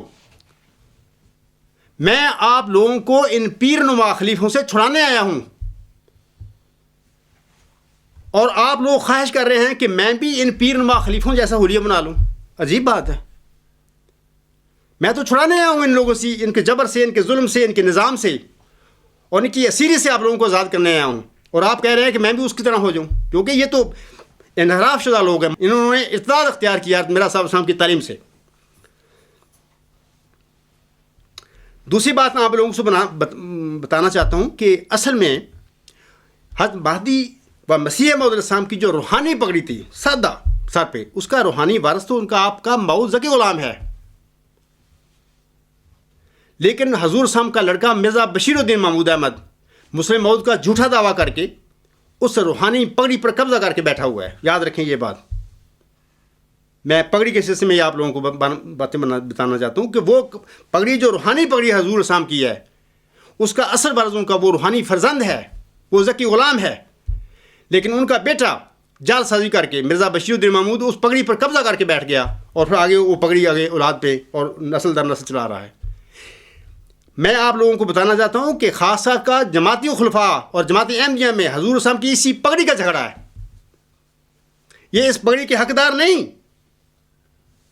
یہ جھوٹے اور کاذب لوگ ہیں جنہوں نے حضرت مسیح موعود کی طرف جھوٹ منسوب کر رکھے ہیں، اور ان کے حلیے بتا رہے ہیں کہ حضرت مسیح موعود کے پیروکار نہیں ہیں یہ لوگ. اور میں اس وقت حضور اسلام کی اس پگڑی کو قبضہ گروپ سے چھڑا کر واپس حضور اسلام کی خدمت میں پیش کرنے کے لیے جد و جہد میں مصروف ہوں. یہ جو میری جد و جہد ہے یہ کیا ہے؟ حضور اسلام کی ناجائز لوگوں نے، غلط لوگوں نے جو پگڑی روحانی پر قبضہ کر رکھا ہے، وہ پگڑی چھڑا کے میں حضور اسلام کے قدموں میں ان کو دینا چاہتا ہوں. میں آپ لوگوں سے سوال کرتا ہوں، یہ جو مجھ سے اسکن اور پگڑی کا سوال کر رہے ہو، آپ لوگ اس سلسلے میں میری کیا مدد کر رہے ہیں؟ پگڑی کے اور اسکن کے سوال تو کر رہے ہو. میں آپ کو بتا رہا ہوں یہ ان کے پیروں کے یہ حلیے ہیں، میں ان کا حلیہ نہیں اڈاپٹ کر سکتا، اور آپ مجھ سے سوال کرتے ہیں. لیکن میں آپ سے پوچھتا ہوں جواباً کہ آپ میری کیا مدد کر رہے ہیں، یا خالی پگڑی اور اسکن کی طرف ہی توجہ دلاتے رہیں گے مجھے؟ آپ لوگوں سے سوال ہے، ان لوگوں سے سوال کریں. یہ جو باتیں اٹھاتا ہوں، باتیں بتاتا ہوں، اور جو میں بتاتا ہوں دلیل سے بتاتا ہوں اور اس کی باقاعدہ ثبوت دیتا ہوں. اور یہ بھی یاد رکھیں، میرا اور ان احمدی خلیفوں یا امیروں یا ان مولویوں کا جو طرز تقریر ہے یا طرز تحریر ہے، اس میں یہ فرق ہوگا. آپ دیکھیں کہ میں جو بات بھی کہتا ہوں، لکھتا ہوں یا میں زبانی بھی کہتا ہوں، اس کے ساتھ میں دلیل دیتا ہوں، ثبوت دیتا ہوں. یہ لوگ گول مول باتیں کرنے والے لوگ ہیں، اور کبھی جو یہ باتیں کہتے ہیں سورج، آپ کو اپنے آپ کو سورج بنا کے بیٹھے ہوئے ہیں، اور مجددین کو تیمم بنا کے بیٹھے ہوئے ہیں، اور مجددین کو لیمپ بنا کے بیٹھے ہوئے ہیں، اور آپ سورج بن گئے ہیں، اور آپ بنے بیٹھے ہیں، اور لوگ مجددین کو اور نبیوں کو تیمم بنا کے بیٹھے ہوئے. سب جھوٹے ہیں، ان کے پاس کوئی دلیل نہیں ہے. جو میں بات کرتا ہوں دلیل کے ساتھ کرتا ہوں. آج بھی جو باتیں میں کر رہا ہوں دلیل کے ساتھ کر رہا ہوں. تو آپ لوگوں سے سوال ہے، ان لوگوں سے پوچھیں، سوال کریں کہ حضرت میرا صاحب علیہ السلام کا بھی یہ حلیہ تھا، ان کی پگڑی بھی سنہری تھی اور اس پہ تلے والی پگڑی تھی اس کی، انہوں نے بھی اس کو پہنی تھی زندگی میں، یا خلیفہ اول نے بھی یہ کام کیا تھا؟ اگر نہیں کیا تھا، تم ان کے نمائندے ہو، تم کیسے نمائندے اس کے ان کے بن گئے؟ اس سلسلے میں آپ لوگوں کے آگے ایک حضرت عمر رضی اللہ تعالیٰ عنہ فاروق اعظم کہ میں کچھ اقتباس پڑھنا چاہتا ہوں ان کا، کیونکہ آنسم کا وہ تربیت یافتہ لوگ تھے، وہ خلیفے تھے، سچے خلیفے تھے. یعنی چاروں سچے خلفائے راشدین میں سے ایک دوسرے نمبر پہ عمر رضی اللہ تعالیٰ عنہ کا ذکر آتا ہے تاریخ میں. تو میں آج تھوڑا سا آپ کے ایک حوالہ پڑھتا ہوں ان کا، تو آپ اسی اندازہ کریں کہ یہ جو آپ کے خلفاء پگڑیاں اور اچکنا پہن کے وہ پھرتے ہیں باڈی گارڈ آگے پیچھے لے کے، کہ کیا یہ خلیفے ہیں؟ کیا سچا خلیفہ محمد عربی اسلم کا ہو یا حضرت مرزا صاحب علیہ السلام کا ہو، کیا اس کا رویہ اس قسم کا ہونا چاہیے جو ان 1954 سے لے کر اب تک جو خلیفے ہیں ان کے بنے ہوئے، ان کا جو رویہ ہے اس قسم کا رویہ ہونا چاہیے؟ خود فیصلہ کر لینا. میں پڑھتا ہوں حوالہ، اسلام میں لکھنے والا لکھتا ہے، اسلامی خودداری کا مطلب ظاہری شان و شوکت نہیں ہے، بلکہ اس کی مراد خاکساری اور سادگی کے ساتھ خود اسلام و ایمان کے وقار کو بحال رکھنا ہے. ممکن ہے ایک مسلمان غریب و مفلس ہو، ممکن ہے اس کا لباس پیبند زدہ ہو، اس کے ظاہر سے شان و شوکت کا اظہار نہ ہو رہا ہو، اس کے وجود بے نیاز ہو، باطل کے مقابلے میں کسی سے نہ دبنے والا اور نہ ڈرنے والا. اسی کا نام ہے شوکت، اسلام اور وقار اور ایمان ہے. اے احمدیو، میرا اور ان خلفاء اور ان علماء جماعتیت میں جو میرا ان کا تھوڑا سا کمپیریٹو یہی مطالعہ کر لینا کہ میں کیا ہوں، میرا لباس کیا ہے، میں کیا کہتا ہوں، اور یہ لوگ کیا کہتے ہیں، ان کے لباس کیا ہیں، یہ کیا کرتے پھر رہے ہیں. آپ کو پتہ چل جائے گا کیا شوکت اسلام ہے اور کیا وقار ہے اور کیا ایمان ہے. فتح بیت المقدس کے موقع پر جب حضرت عمر فاروق رضی اللہ تعالیٰ عنہ رومیوں سے شہر کی کنجی لینے کے لیے تشریف لے گئے اور شہر کے قریب پہنچے، تو اسلامی لشکر کے سپہ سالار حضرت ابو عبیدہ رضی اللہ تعالیٰ عنہ چند مسلمانوں کے ہمراہ سیدنا فاروق اعظم کے استقبال کے لیے نکلے. جب یہ جماعت ایک ایسے مقام پر پہنچی جہاں کچھ پانی تھا، تو حضرت عمر فاروق رضی اللہ تعالیٰ عنہ اونٹنی سے اتر پڑے، پاؤں سے چرمی موزے نکال کر کاندھے پر ڈال لیے. چرمی مس کے چمڑے کے جوتے، چرمی موزے نکال کر کاندھے پر ڈال لیے، اونٹنی کی مہار پکڑ کر پانی میں اترے اور اس شان سے شہر کی فصیل کے قریب پہنچنے لگے. تو حضرت ابو عبیدہ رضی اللہ تعالیٰ عنہ سے رہا نہ گیا. یعنی وہ جو تھا نا عاصم کا جو خلیفہ راشد سیکنڈ، یہ اس کی میں بات کر رہا ہوں کہ جو وہ چابی لینے چلے گئے تھے رومیوں سے، بیت المقدس میں وہ جا کے گئے تھے، ان کا کیا حال تھا، کیا لباس تھا ان کا، کیا رویہ تھا ان کا. حضرت ابو عبیدہ رضی اللہ تعالیٰ عنہ سے رہا نہ گیا. عرض کی، حضرت آپ رضی اللہ تعالیٰ عنہ یہ کیا کر رہے ہیں؟ آپ رضی اللہ تعالیٰ عنہ کا پیراہن پیبند زدہ ہے، یعنی پیبند زدہ مینس کہ ٹکڑے ٹکڑے ہوئے ہیں، ٹانکے لگے ہوئے ہیں. موزے آپ کندھوں پر ڈالے ہوئے ہیں، موزے یعنی چمڑے کی جوتی آپ کندھے پر رکھے ہوئے ہیں. اونٹنی کی نکیل تھام کر آپ چل رہے ہیں. سارا شہر امنڈا ہوا ہے، ہزارہ لوگ آپ کو دیکھیں گے. خلیفۃ المسلمین کو اس حلیہ میں دیکھ کر لوگ کیا کہیں گے؟ یہ وہ لوگ تھے یہ بھی آنسوں کے صحابی، لیکن ان کا ایمان وہ نہیں تھا جو حضرت عمر رضی اللہ تعالیٰ عنہ کو تھا. فرق تھا ان میں. یہ کون تھا حضرت ابو عبیدہ رضی اللہ تعالیٰ، اس کی بعد میں بات بتاتا ہوں آپ لوگوں کو. اسی طرح وہ کہتے ہیں، حضرت ابو عبیدہ فرماتے ہیں، اس طرح تو ہماری بڑی سبکی ہوگی، یعنی بڑی بےزتی ہوگی اور مذاق اڑے گا. خدا کے لیے آپ ذرا اچھا لباس پہن لیں، شان سے سواری پر بیٹھیں، تب شہر کی فصیل کے قریب تشریف لے چلیں. خلیفۃ الرسول ثانی حضرت عمر رضی اللہ تعالیٰ عنہ کیا جواب دیتے ہیں اس میں سنیں. حضرت فاروق اعظم رضی اللہ تعالیٰ عنہ کے چہرے پر جلال چھا گیا. غصہ میں فرمایا، ابو عبیدہ اگر تمہارے بوڑھے ہونے اور صحابیت کا خیال نہ ہوتا اور تمہاری جگہ کوئی دوسرا ہوتا تو میں اسے اس بات کی ایسی سزا دیتا کہ ساری امت کے لیے سامان عبرت ہوتی. ابو عبیدہ ہم سب ذلیل لوگ تھے، دنیا کی کوئی قوم ہمیں منہ نہیں لگاتی تھی. اللہ تعالیٰ نے ہمیں اسلام اور رسول کریم صلی اللہ علیہ وسلم کے ذریعے عزت بخشی. یاد رکھو، جو عزت ہمیں خدا نے دی ہے، اس کو چھوڑ کر کسی اور چیز یعنی لباس اور سواری کے ذریعے اگر ہم عزت چاہیں گے تو خدا ہمیں ذلیل کر دے گا اور یہ عزت جو ہمیں ملی ہے چھن جائے گی. یہ تھا وہ خلیفہ راشد، خلیفۃ الرسول، اس کا یہ رویہ تھا. میں احمدیوں سے کہتا ہوں کہ میں آپ سے سوال کرتا ہوں کہ آپ اپنے خلفاء موجودہ 1914 سے لے کر آج تک جو چلے آ رہے ہیں کہتے ہیں خلیفہ راشد کو چھوڑو، ہم تو خدا کے بنائے ہوئے ہیں. کیا ان کا لباس، ان کا طرز عمل، ان کا اٹھنا بیٹھنا کیا اسی طرح ہے جیسے حضرت عمر رضی اللہ تعالیٰ نے یہ اڈاپٹ کیا ہوا تھا؟ یہ وہ وجود ہے حضرت عمر رضی اللہ تعالیٰ عنہ ہو جس کے متعلق آنسوں کے بعد تاریخ اسلام میں سے اس بندے کو چنا ہے بیسٹ نے. ان کا نام آتا ہے، ان کے عظیم لوگوں میں اس بندے کا آتا ہے. اس کا لباس کیا تھا، اس کا طریقہ کیا تھا. یہ جو ابو عبیدہ ہیں ان کے متعلق میں بات بتاتا ہوں. جب حضرت عمر رضی اللہ تعالیٰ عنہ پہ حملہ ہوا اور آپ شہادت کے قریب تھے، اس وقت کچھ صحابیوں نے کہا آپ سے بھی، آپ بھی حضرت ابو بکر رضی اللہ تعالیٰ عنہ جیسے آپ کو جانشین بنایا، آپ بھی بنا دیں، آپ کا بیٹا ہے اس کو نامزد کر دیں بجائے کمیٹی بنانے کے. تو آپ نے پتہ کیا جواب فرمایا تھا؟ آپ نے فرمایا تھا کہ اگر حضرت ابو عبیدہ جرح ہوتا تو میں اس کو نامزد کر دیتا. یعنی یہ اس ابو عبیدہ کی بات ہو رہی ہے جس کے متعلق حضرت عمر رضی اللہ عنہ نے سخت الفاظ استعمال فرمایا.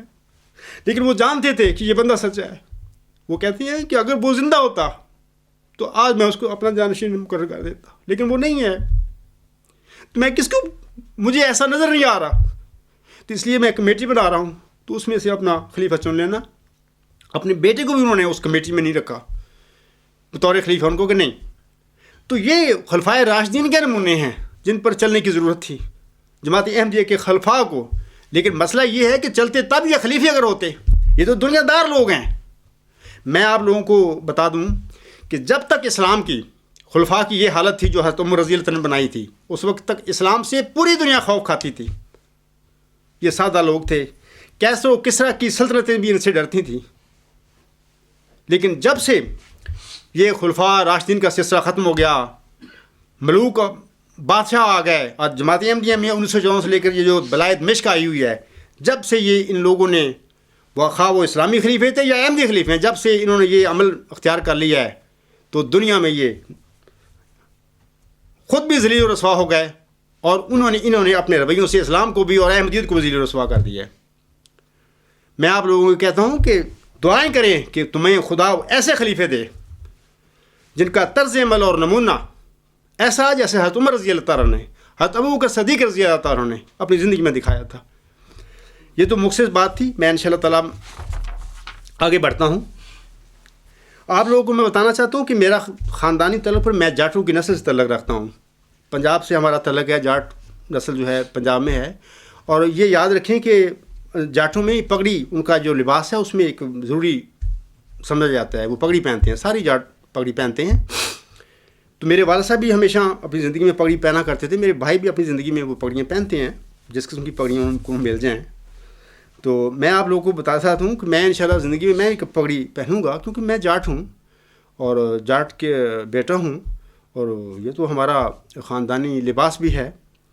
لیکن یہ یاد رکھیں کہ میں وہ پگڑی پہنوں گا جس پگڑی پر، روحانی پگڑی کا، حضرت مرزا صلی اللہ علیہ وسلم کی روحانی پگڑی پر اس کی اولاد قبضہ ناجائز کر کے بیٹھی ہوئی ہے. وہ پگڑی جس کے لیے میں جد و جہد کر رہا ہوں، میں لڑ رہا ہوں دن رات، اور ان کو مقابلے کے لیے بلوا رہا ہوں. جب وہ پگڑی ان سے وہ مل جائے گی انشاءاللہ، وہی پگڑی میرے سر پر بھی آئے گی انشاءاللہ تعالیٰ. آپ لوگوں کو چاہیے اس سلسلے میں دعا کریں اور دعا بھی کریں، عملی طور پر سوال کریں جو میں کہتا ہوں، ان سے پوچھیں، اور ہمیں اور مجھے اور ان کو میدان میں بلائیں بھی. آپ اس میں علمی مناظرہ بھی کرو اور دیکھو کہ سچائی کیا اور جھوٹ کیا ہے.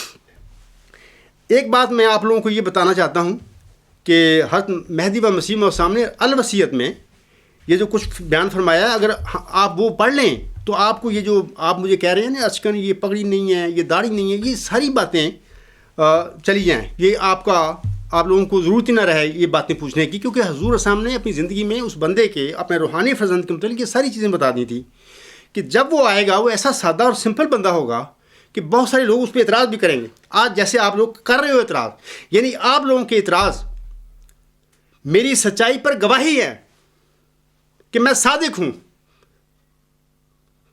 کیونکہ جس عظیم روحانی وجود کا بیٹا روحانی بنایا ہے مجھے اللہ تعالیٰ نے، اس کے خود کلمات بتا رہے ہیں کہ اس کی روحانی نظر بڑی تیز تھی. وہ جو جانتے تھے کہ آئندہ زمانے میں کیا ہونے والا ہے.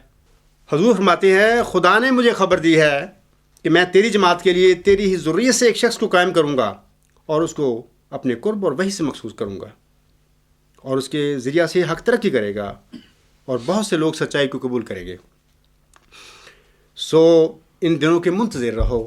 حضور صاحب فرماتے ہیں اپنے پیروکاروں کو مخاطب ہو کر، سو ان دنوں کے منتظر رہو، اور تمہیں یاد رہے کہ ہر ایک کی شناخت اس کے وقت میں ہوتی ہے، اور قبل از وقت ممکن ہے کہ وہ معمولی انسان دکھائی دے یا بعض دھوکہ دینے والے خیالات کی وجہ سے قابل اعتراض ٹھہرے. دیکھو یہ باتیں ساری حضور صاحب بتا گئے ہیں کہ آپ یہی وہ اعتراض آپ مجھ سے کر رہے ہیں کہ داڑھی کا اعتراض ہے، اچکن کا ہے، پگڑی کا ہے، ایک معمولی انسان ہوں میں. یہ سب آپ لوگوں کے لیے اعتراض بن گئے ہیں، کیونکہ یہ جو خلیفے ہیں نام نہاد، انہوں نے آپ لوگوں کی ایسی 100 سال میں تربیت کر دی ہے اپنے رویوں سے، دنیا داری کے رویے. سو آپ لوگوں کی ایسے ذہن میں بٹھا دیا گیا ہے کہ شاید اللہ تعالیٰ کے جو برگزیدہ مرسل ہوتے ہیں جو ان کو کھڑا کرتا ہے ان کی ایسی ہی ہوتے ہیں جیسے یہ لوگ ہیں.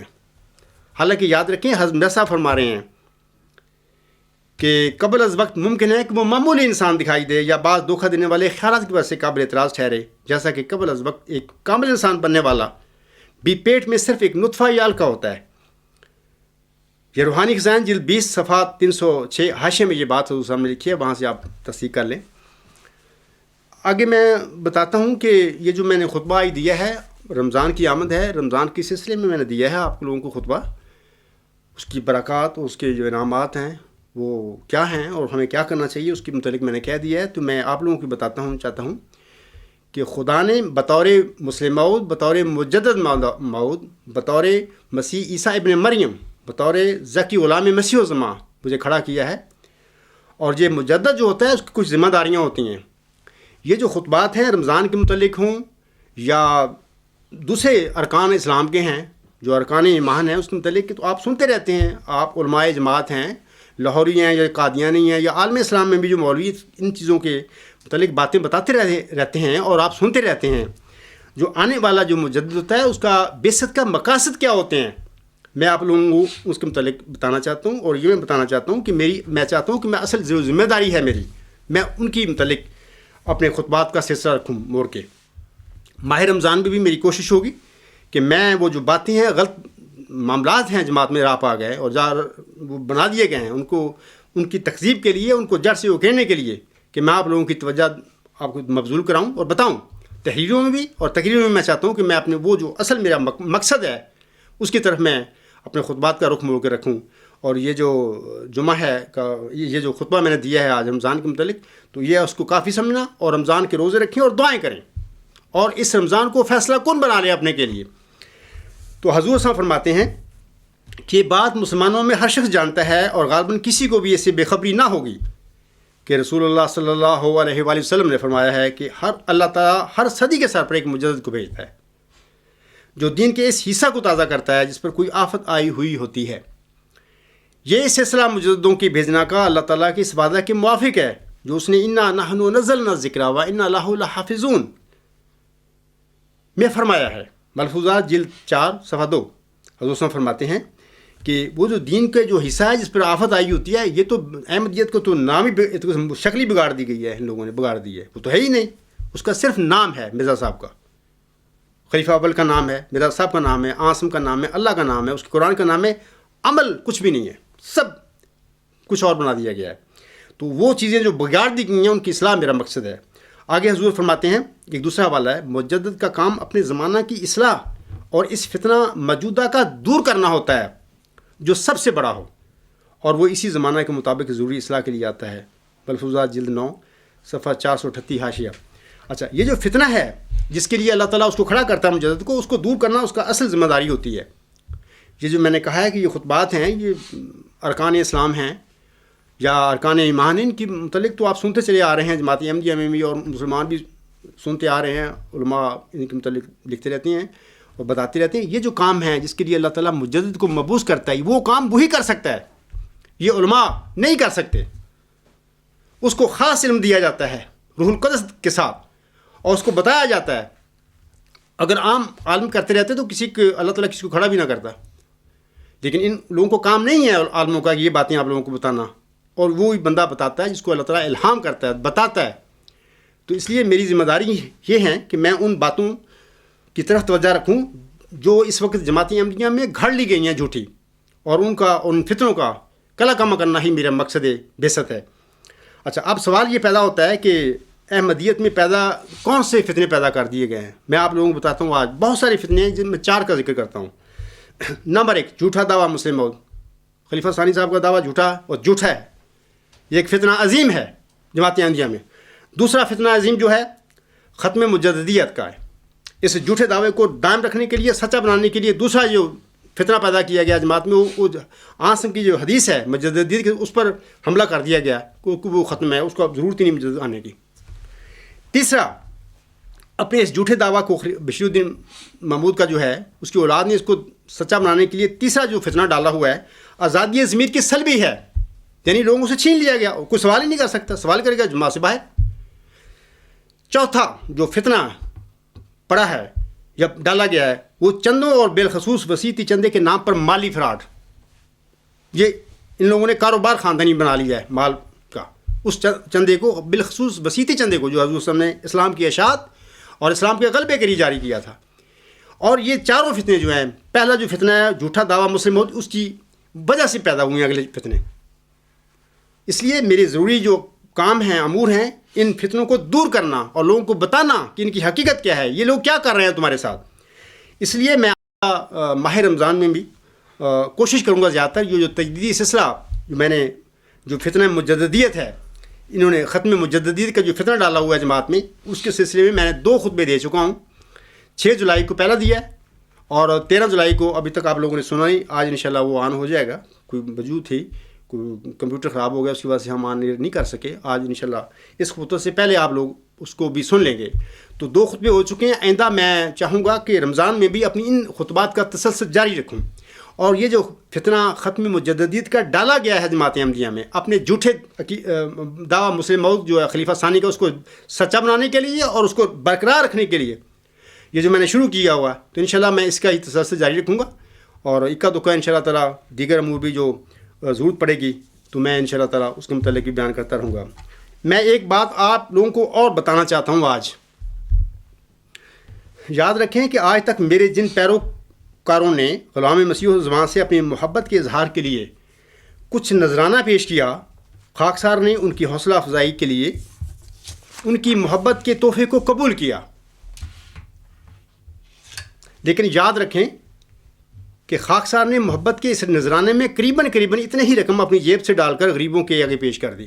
یہ یاد رکھیں، شاید جن لوگوں نے آج تک مجھے کچھ پیش کیا اپنی محبت کی خاطر کہ یہ بندہ سچا ہے اور یہی مسلم موعود ہے اور یہی موعود کی غلام ہے، انہوں نے اپنی محبت کا اظہار اس رنگ میں کیا تو میں نے ان کی حوصلہ افزائی کے لیے اس کو قبول کیا. اگر میں نہ کرتا تو ان کی حوصلہ شکنی کا ذرا ایک امکان تھا میرے لیے. لیکن میں نے یہ کیا کہ اس رقم میں اتنی ہی رقم اپنی جیب سے ڈالی قریباً اور جہاں پہ مجھے غریب اور مسکین ملا میں نے ان کے آگے پیش کر دی.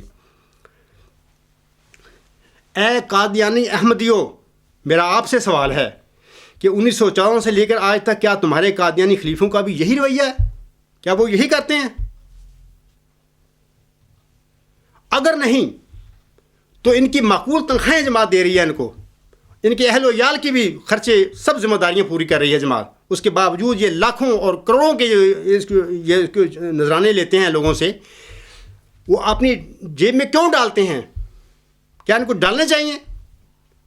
میں چاہتا ہوں یہ سب غلط باتیں ہیں. انسان کے چاہیے اپنی اتنی اس کی ضرورتیں پوری ہوں اس دنیا میں، بس اللہ تے خیر صلی اللہ، اس کے بعد اللہ کے حاضر حضور جانا ہے. ہمیں ان دنیا کی دولتوں سے، ان کی شہرتوں سے، ان کی چیزوں سے کیا کام ہے؟ ہمیں نہیں چاہیے کہ سچا بندہ خدا کا، سچا خلیفہ ان باتوں کی طرف توجہ نہیں دیتا، بلکہ اللہ کی راہ میں ان چیزوں کو تقسیم کر کے اللہ کی رضا حاصل کرنے کی کوشش کرتا ہے. کیا یہ احمدی خلفاء یہی کرتے ہیں؟ اگر یہی کرتے ہیں تو پھر تو ٹھیک ہے، اگر نہیں کرتے تو میں آپ سے کہوں گا کہ یہ کون سے اسلام کی خدمت کر رہے ہیں. میں مرزا مسعود صاحب کے نام بھی ایک دو باتیں کرنا چاہتا ہوں آخر پہ.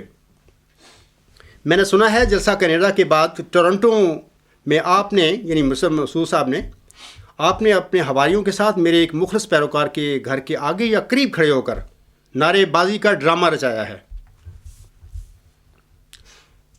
یاد رہے کہ ایک صادق یعنی حضرت مہدی و مسیح موعود السلام کا سچا پیروکار کبھی بزدل اور بے غیرت نہیں ہوا کرتا. یہ عاجز آپ کو اور آپ کے علماء کو اپنے مقابلہ کے لیے بلا رہا ہے. اگر آپ واقعی سچے اور مرد کے بچے ہیں، اگر آپ کے اندر واقعی سچائی کے لیے غیرت ہے، اگر آپ عورتوں کی طرح میرے آگے چھپتے نہیں پھر رہے، تو سچ اور جھوٹ میں فرق کرنے کے لیے یہ عاجز ماؤ ذکی غلام مسیح الزماں آپ کو اپنے مقابلہ کے لیے بلا رہا ہے.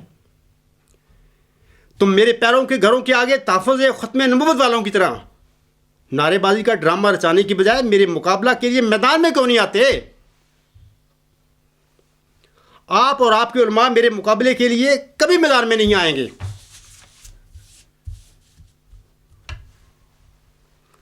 کیونکہ آپ سب عورتوں سے بھی بزدل ہیں.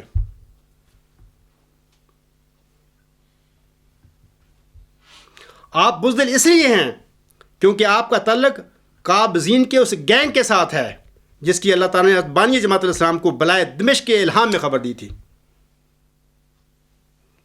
اگر تم واقعی دمشق کی بلا کے مصداق نہیں ہو تو میرے مقابلے پر نکل کر احمدیوں کو اس کا ثبوت فراہم کرو. آپ اور آپ کے علماء نے میرے مقابلے سے بھاگ کر کیا خلیفہ رابع صاحب کے شعر کو سچا ثابت نہیں کر دیا؟ یہ دعا ہی کا تھا موزہ کے عصا، ساحروں کے مقابل بنا آج دہا.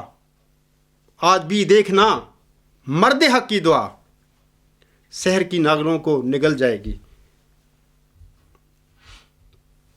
اے احمدیو، خواہ تمہارا تعلق قادیانی جماعت سے ہے یا لاہوری جماعت سے ہے یا ان کے علاوہ احمدیوں کے کسی اور فرقے سے تعلق ہے، میرا آپ لوگوں سے سوال ہے، کیا آپ سب نے مرد حق کی دعا کا نظارہ دیکھ نہیں لیا؟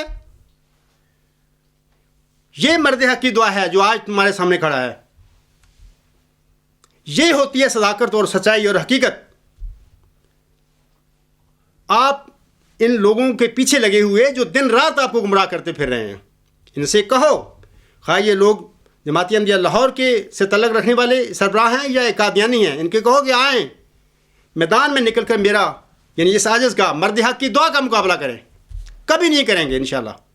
یہی سچائی ہوتی ہے.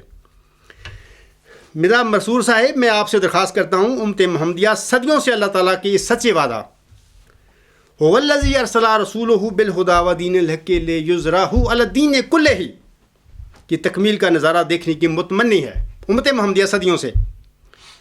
اور اللہ تعالیٰ مئو ذکی غلام مسیح الزماں کے ذریعے علمی، روحانی اور سیاسی میدانوں میں دین اسلام اور عالم اسلام کے دشمنوں کی ہمیشہ کے لیے صف لپیٹنے والا ہے. مسعود صاحب، حد بانی جماعت علیہ السلام کے مئو ذکی غلام کا یا تو مقابلہ کرو یا پھر اس کے راستے سے ہٹ جاؤ اور دین اسلام کی فتح اور غلبہ کی راہ میں رکاوٹ نہ بناؤ۔ اے مہدی اور مسیح پاک کے وجود کی سرسبز شاخوں، اپنے عہدے داروں، اپنے مولویوں اور اپنے خلیفے سے پوچھو اور سوال کرو کہ اس عاجز، یعنی یہ عاجز جو ان کی نظر میں نعوذ باللہ من ذالک جھوٹا ہے، کہ مقابلے کے لیے میدان میں وہ کیوں نہیں نکلتے؟ ان سے پوچھو۔ وہ آپ کو مسجدوں اور جلسوں میں یک طرفہ طور پر گمراہ کرنے میں کیوں مصروف ہیں؟ میں دعا گو ہوں کہ اللہ تعالیٰ آپ سب کو سوال کرنے کی ہمت اور حوصلہ بخشے اور تمہارے اس خلیفے کو بھی تھوڑی سی عقل دے دے، تاکہ وہ دین اسلام کی فتح اور غلبے کی راہ میں حائل ہونے کی بجائے مئو ذکی غلام مسیح الزماں کے انصاروں میں شامل ہو کر دین اسلام کی فتح اور غلبے کے دن کو قریب کرنے کا موجب بنے۔ وما علینا الا البلاغ وآخر دعوانا ان الحمد للہ رب العالمین۔